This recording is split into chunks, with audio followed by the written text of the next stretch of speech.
We have a star chamber in Baltimore, Maryland, and an out-of-control prosecutor and an out-of-control judge. We've now learned in the Baltimore Sun by Kevin Rector and Justin Fenton.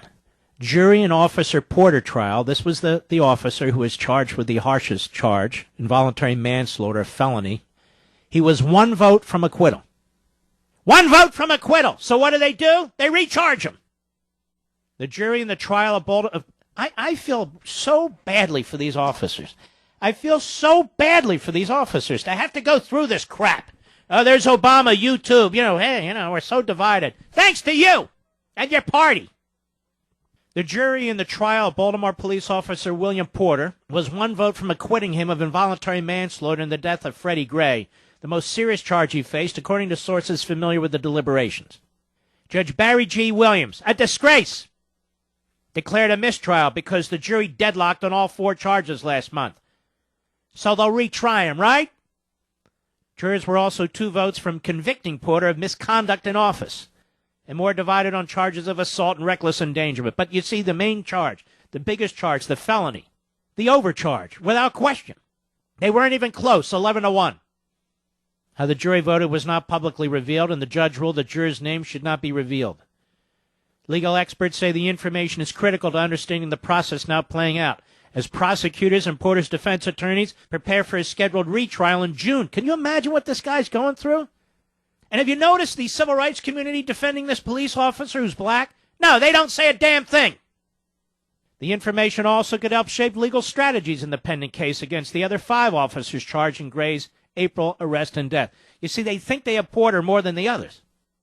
And yet, 11-1 on the main charge.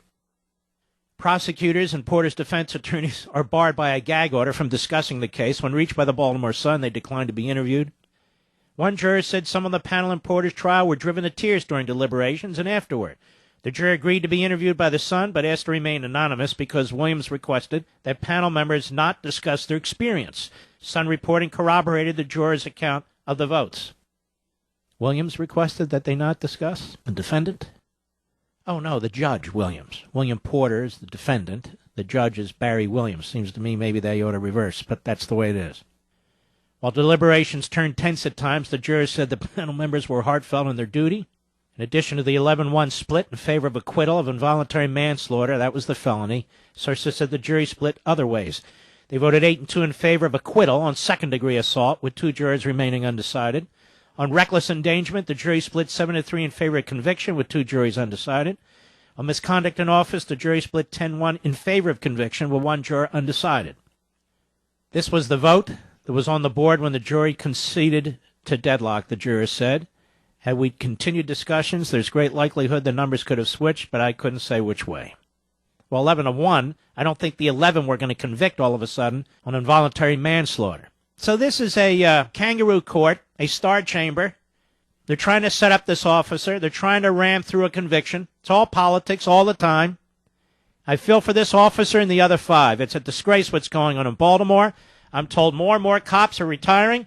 Some of them when they get a salary increase, because a pension is based on, in many cases, on the last salary received, some percentage of it, they're going to leave. You're talking about a police force with about 3,000 members. They've already lost 100, and the estimate is 500 or 600 more. They're killing this city. They're destroying the city, the libs, the Democrats. It's a nice town. I've been there many, many times. But I'm not going back if there aren't enough cops on the street.